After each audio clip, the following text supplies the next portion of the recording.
बादशाह अकबर को बुढ़ापे में ना जाने कैसे शराब की लत लग गई।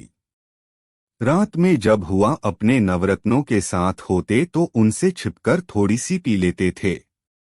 एक रोज बीरबल ने बादशाह अकबर को शराब पीते हुए देख लिया।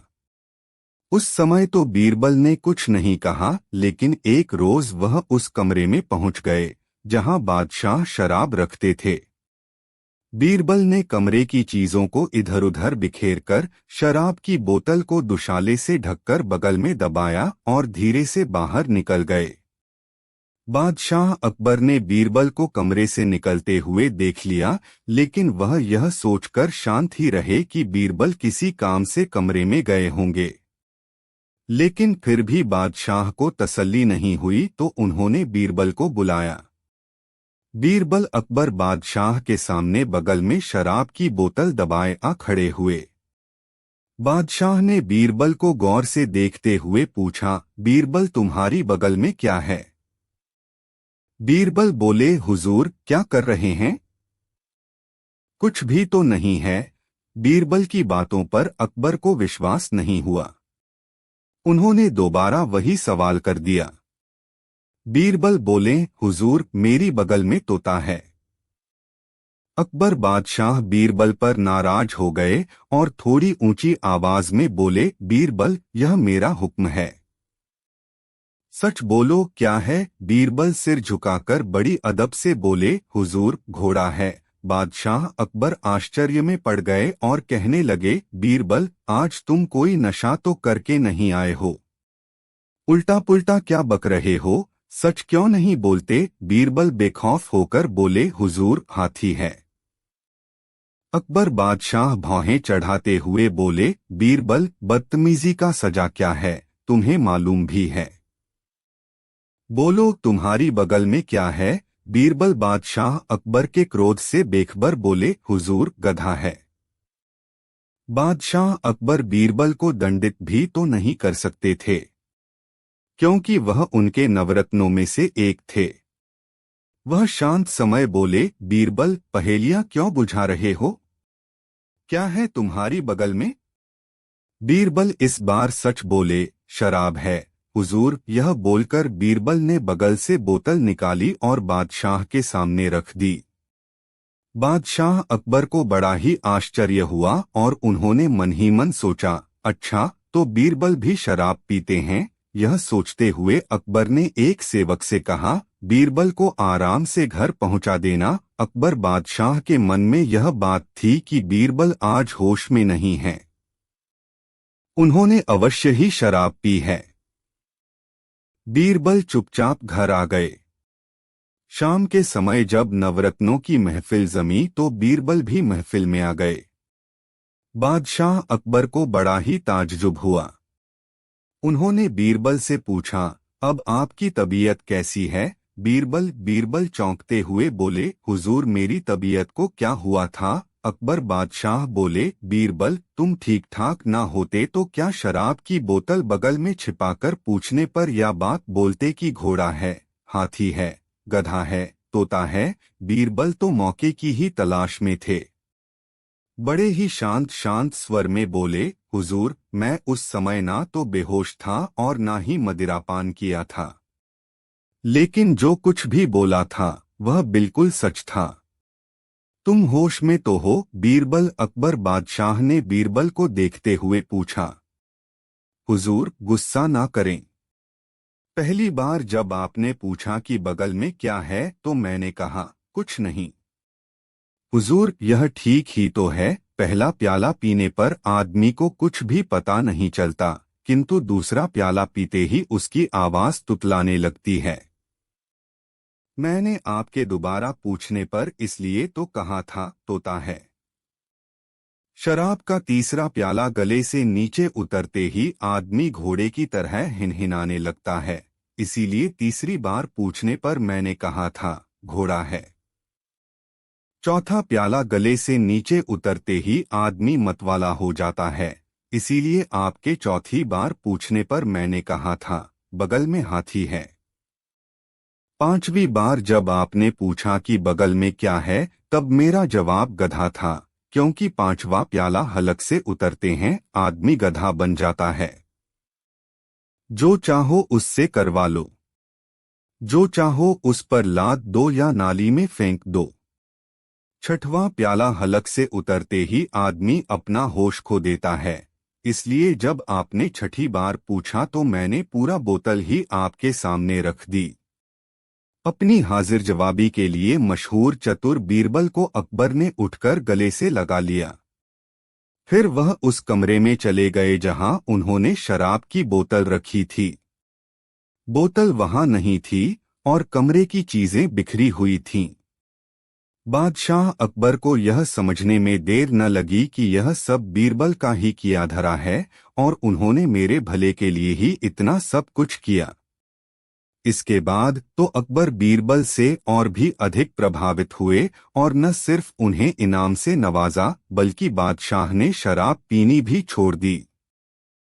एक बार बीरबल अपने किसी काम से काबुल गए। उनकी वेशभूषा देखकर लोगों ने वहां के बादशाह को शिकायत कर दी। काबुल के बादशाह के सैनिक बीरबल को दरबार में लेकर आए। काबुल के बादशाह ने उनसे पूछा, आप कौन हैं और यहाँ किस मकसद से आए हैं? बीरबल बोले, मैं एक मुसाफिर हूँ और देश विदेश की यात्रा करता रहता हूँ। काबुल के बादशाह ने कहा, तब तो तुम्हें देश विदेश के अनेक राजाओं के बारे में पता होगा। बताओ, तुमने कहीं हमारे जैसा बादशाह देखा है? बीरबल सिर झुकाकर बोले, हुजूर, आप तो पूनम के चांद है। आप जैसा अन्य बादशाह भला कौन हो सकता है? काबुल का बादशाह मन ही मन खुश होता हुआ बोला, हम पूनम के चांद हैं तो तुम्हारा बादशाह क्या है? बीरबल सीना तान कर बोले, हुजूर, हमारा शाहजहां तो दूज का चांद है। काबुल का बादशाह स्वयं को पूनम का चांद समझकर खुशी के मारे गदगद हो गया और बीरबल को छोड़ दिया और सादर अपने दरबार में बैठाया। दूसरे दिन बीरबल को वस्त्राभूषणों से नवाज कर विदा किया। बीरबल वहां से दिल्ली पहुंचे तो उन्होंने अपने मित्रों को यह बात बताएं सुनाई। यह बात एक मुंह से दूसरे मुंह होते हुए शाही दरबार तक भी पहुंच गई। बीरबल से जो दरबारी ईर्ष्या करते थे, उन्होंने इस बात को नमक मिर्च लगाकर बादशाह अकबर के सामने पेश कर दिया। अकबर बादशाह को यह बात बड़ी ही बुरी लगी। अगले दिन बीरबल दरबार में पधारे तो शहंशाह ने बीरबल से कहा, बीरबल, हम क्या सुन रहे हैं?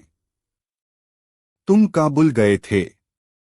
बताओ, तुमने वहां के सुल्तान से क्या कहा है? बीरबल ने बादशाह सलामत को वहां की सारी बातें कह सुनाई।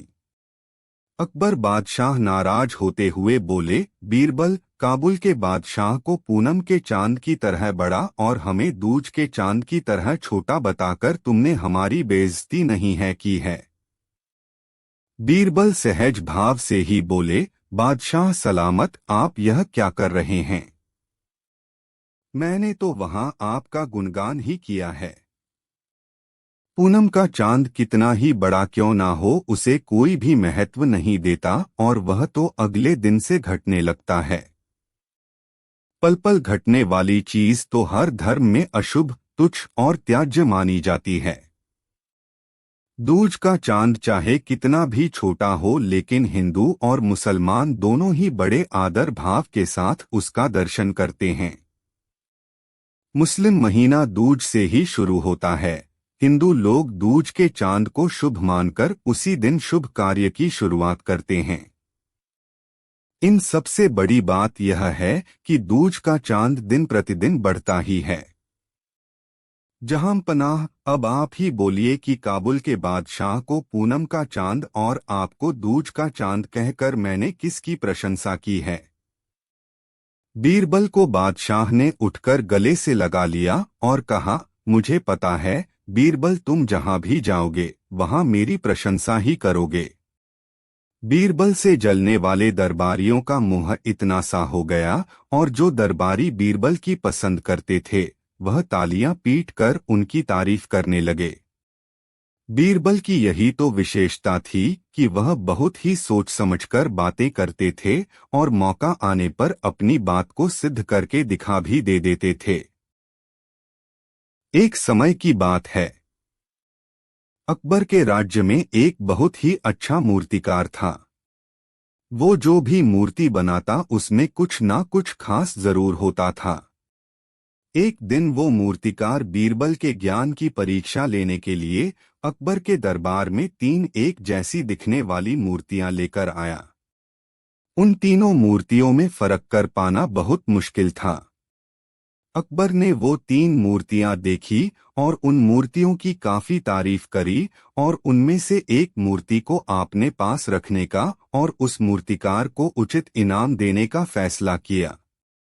लेकिन उस मूर्तिकार ने कहा, मुझे इन मूर्तियों के बदले इनाम नहीं चाहिए, मैं इनमें से एक मूर्ति आपको गिफ्ट कर दूंगा अगर आपके दरबार का कोई भी मंत्री मुझे ये बता दे कि इन तीनों मूर्तियों में से सबसे खास मूर्ति कौन सी है। अकबर ने उसकी बात मान ली।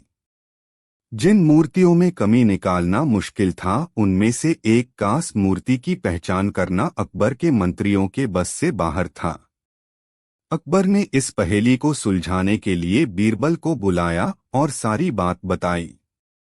बीरबल ने तीनों मूर्तियों को बहुत बारीकी से देखा और फिर उन्होंने एक मूर्ति के कान में जोर से फूंक मारी तो हवा दूसरे कान से बाहर निकल गई। फिर बीरबल ने दूसरी मूर्ति के कान में फूंक मारी तो हवा उस मूर्ति के मुंह से बाहर निकल गई। इसी तरह बीरबल ने तीसरी मूर्ति के कान में फूंक मारी, लेकिन इस बार हवा कहीं से भी नहीं निकली। और फिर बीरबल ने कहा कि ये तीसरी मूर्ति ही सबसे खास है। वो मूर्तिकार हैरान हो गया। उसने पूछा, ये बात तुम कैसे कह सकते हो? बीरबल बोले, ये तीनों मूर्तियां तीन व्यक्तियों की तरह हैं। पहली मूर्ति जिसमें फूंक मारने पर हवा दूसरे कान से बाहर निकल गई, वो मूर्ति उस व्यक्ति की तरह है जिसे हम कोई सीक्रेट बात बताते हैं तो वो थोड़ा ही समय बाद उस बात को भूल जाता है। दूसरी मूर्ति जिसमें फूंक मारने पर हवा उसके मुंह से निकल गई, वो मूर्ति उस व्यक्ति की तरह है जो हमारी किसी भी बात को जानकर या फिर सुनकर उसे अगले ही पल किसी और को भी बता देते हैं। ऐसे लोग किसी भी बात को छुपाकर नहीं रख सकते। लेकिन तीसरी मूर्ति जिसमें से हवा कहीं से भी बाहर नहीं आई, इस तरह के व्यक्ति ही अच्छे और खास होते हैं जो हर रहस्य को छुपा कर रखते हैं और उस बात हमेशा याद भी रखते हैं। आप इस तरह के लोगों पर भरोसा करके अपनी बात बता सकते हैं। मूर्तिकार बीरबल की चतुराई से खुश हो गया और उसने वो मूर्ति अकबर को गिफ्ट कर दी। बादशाह अकबर दरबार में बैठे थे। दरबारी बीरबल से बहुत ही जलते थे और यह नहीं चाहते थे कि बादशाह से बीरबल के संबंध अच्छे रहे। 8 दरबारियों ने बादशाह से कहा, हुजूर, आप हर बात बीरबल से ही पूछा करते हैं, हमें कोई महत्व नहीं देते हैं। इससे हमारे स्वाभिमान को ठेस पहुंचती है। शाहजहां अकबर बोले, आप लोगों की शिकायत गलत है। बीरबल कोई साधारण व्यक्ति नहीं है। वह बहुत ही चतुर और समझदार है। कोई भी उनकी बुद्धिमत्ता के आगे ठहर नहीं सकता। यही कारण है कि हम कोई भी काम बीरबल से पूछकर करते हैं। शहंशाह अकबर की यह बात दरबारियों को पसंद नहीं आई। वह बीरबल से और भी ज्यादा नाराज हो गए। बादशाह ने दरबारियों को शांत बैठे देखा, तब उन्होंने कहा, अगर तुम सबको ऐसा लगता है कि तुम सब बीरबल से अधिक चतुर और बुद्धिमान हो तो आज तुम सबकी बुद्धिमानी की परीक्षा ली जाएगी। तुममें से जो भी इस परीक्षा में पास होगा उसे बीरबल का स्थान मिल जाएगा। इतना बोलकर शहंशाह ने 2 हाथ लंबी दुलाई मंगवाई। अब बादशाह ने दरबारियों की तरफ देखते हुए कहा, देखो, मैं लेट जाता हूँ और तुम सब एक एक करके मेरा शरीर इस दुलाई से ढकने का प्रयास करो। मेरे शरीर का कोई भी अंग खुला नहीं रहना चाहिए। जो भी दरबारी मेरा पूरा शरीर इस दुलाई से ढक देगा उसे ही बीरबल की जगह पर रखा जाएगा। दरबारियों को मन ही मन हंसी आ गई कि भला यह भी कोई दिमाग वाला काम है। यह काम तो कोई भी कर देगा। बादशाह भरे दरबार में लेट गए। एक एक करके सभी दरबारी बादशाह को दुलाई ओढ़ाने आए, लेकिन कोई भी दरबारी उनके पूरे शरीर को दुलाई से ढक न सका। अब बादशाह उठ खड़े हुए और बोले, देखी आपने अपनी बुद्धिमानी, क्या अपनी इस बुद्धिमानी पर आप सबको इतना अभिमान था? अगर बीरबल यहाँ होते तो अवश्य ही इसी दुलाई से मेरा शरीर ढक देते। जब आप में से कोई एक भी इतना छोटा सा काम नहीं कर सकता तो दिमाग वाला काम क्या करोगे? यह कहकर बादशाह ने बीरबल को दरबार में बुलाया और बीरबल के हाथ में दुलाई देकर सारी बात बता दी। बादशाह पहले की तरह ही दरबार में लेट गए। बीरबल ने दुलाई को गौर से देखा, वह बहुत ही छोटी थी। बीरबल ने कहा, जहांपनाह, आप अपने पैर को सिकोड़ लें। बादशाह के पांव सिकोड़ने पर बीरबल ने दुलाई से उनका सारा शरीर ढक दिया। फिर बीरबल ने बादशाह से कहा, उतनी पांव फैलाइए जितनी लंबी चादर हो। बादशाह बीरबल के इस विचार से गदगद हो गए और दरबारियों से कहा, बीरबल की चतुराई तुम सब ने देख ली न। अब तो किसी को कोई शिकायत नहीं होगी। शर्मसार दरबारी शहंशाह से माफी मांगकर चुप हो गए। एक दिन बादशाह अकबर का दरबार लगा हुआ था। सभी दरबारी बादशाह के साथ अलग अलग विषयों पर चर्चा कर रहे थे, परंतु बीरबल तबीयत खराब होने के कारण अपने घर चले गए थे। वे घर पहुंचकर चारपाई पर बैठे ही थे कि किसी ने दरवाजा खटखटाया। दरवाजा खोलने पर उन्होंने देखा कि महल का एक नौकर सामने खड़ा है। बीरबल के पूछने पर वह बोला, बीरबल जी, बादशाह अकबर ने आपको तुरंत महल में बुलाया है। आपके किसी संबंधित से जुड़ा कोई बहुत महत्वपूर्ण मामला है। मेरे संबंधी, मेरे कौन से संबंधियों को बादशाह अकबर की मदद लेनी पड़ रही है? बीरबल ने सोचा। नौकर की बात सुनते हैं बीरबल तुरंत दरबार में गए। उन्होंने देखा कि उनके रिश्ते का एक भाई, उनकी पत्नी और उनकी अनाथ भतीजी बादशाह से मदद मांगने आए हैं। वह बच्ची बीरबल के दूर के रिश्ते के एक भाई की बेटी थी। बीरबल बोले, जहांपनाह, क्या मामला है? सब ठीक तो है ना? अकबर ने कहा, बीरबल, मामला बहुत गंभीर है। तुम्हारे रिश्तेदारों ने बताया कि वह तुम्हारी भतीजी को एक अंधे साधु के पास ले गए थे ताकि उसके भविष्य की जानकारी प्राप्त हो सके। लेकिन जब तुम्हारी भतीजी ने उस साधु को देखा तो वह डर के मारे चिल्लाने लगी। फिर इसने बताया कि यह वही व्यक्ति है जिसने उसके माता पिता की हत्या की थी। इस मामले में तुम्हारी मदद चाहिए। बीरबल ने कहा, जहांपनाह, कुछ समय पहले इस बच्ची के माता पिता की किसी ने हत्या कर दी थी और हम अभी तक उस हत्यारे का पता नहीं लगा सके। अगर वह हत्या उस साधु ने की है तो यह जानने के लिए पहले हमें उस साधु को दरबार में बुलाना चाहिए। तभी उस अंधे साधु का रहस्य खुल सकेगा। अगले दिन अंधे साधु को दरबार में बुलाया गया। उसने मेरे माँ बाप को मारा है, इसी ने उनकी हत्या की है। इसे यहाँ से ले जाकर जेल में डाल दो। वह साधु बोला, यह लड़की कौन है? ऐसी बातें क्यों बोल रही है? मैं भला किसी को कैसे मार सकता हूँ? मैं तो देख भी नहीं सकता। बीरबल को अंदाजा हो गया था कि वह साधु धोखेबाज है। उन्होंने सच्चाई जानने के लिए एक तरकीब की सोच ली।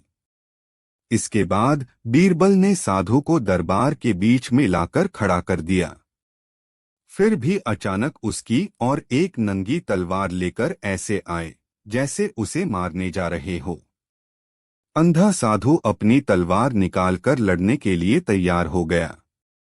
तभी उसे एहसास हुआ कि उसने बहुत बड़ी भूल कर दी है।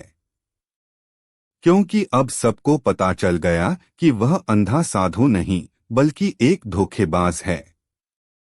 बीरबल ने बादशाह अकबर से कहा, जहां पनाह, अगर यह साधु अंधा होता तो इस तरह पेश न आता। इस साधु ने अपनी तलवार निकालकर अपनी असलियत खुद ही बता दी है। यह एक धोखेबाज साधु है और इसे कड़ी सजा दी जानी चाहिए। बादशाह अकबर ने बीरबल की बात नहीं मानी और उस नकली साधु को जेल की सलाखों के पीछे डाल दिया। बीरबल अकबर बादशाह की हर समस्या के जवाब थे। बादशाह आए दिन उनकी बुद्धि की परीक्षा लेते ही रहते थे ताकि बीरबल अपनी बुद्धि और समझ में अधिक से अधिक विकास कर सके। बादशाह ने एक दिन एक साधु को बीरबल के पास उनके बुद्धिबल की परीक्षा लेने के लिए भेजा। अकबर बादशाह भी वेश बदलकर पास में ही एक जगह छुप गए। साधु ने बीरबल के नजदीक आकर कहा, वत्स, तुम बीरबल हो न? भगवान ने सपने में मुझसे कहा है कि मैं अपने जीवन भर के लिए धन तुमसे ले लूं। बीरबल साधु के ऐसा कहने पर आश्चर्य में पड़ गए और अगले ही पल समझ गए कि यह कोई ढोंगी साधु है जो मुझे ठगना चाहता है। बीरबल बोले, अच्छी बात है भगवान, मैं आज रात भगवान से सपने में यह पूछ लेता हूँ कि अब आपने और कितने दिन जीना है, तभी तो मैं तुम्हें उचित धन दे सकूंगा। साधु बीरबल का चतुरतापूर्ण जवाब सुनकर दंग रह गया। उसके पास अब कहने के लिए कुछ बचा ही नहीं था। पास में ही छुपे अकबर बादशाह भी बीरबल का जवाब सुन चुके थे। वह हंसते हुए बीरबल के नजदीक आ गए। बीरबल समझ गए कि यह सब बादशाह सलामत का ही किया धरा था। बादशाह अकबर बीरबल की पीठ पर हाथ रखते हुए कहने लगे, बीरबल, तुम्हारी समझ और बुद्धि का कोई जवाब नहीं। चलो अब हम दरबार में चलते हैं। बीरबल अकबर के साथ दरबार की ओर बढ़ चले।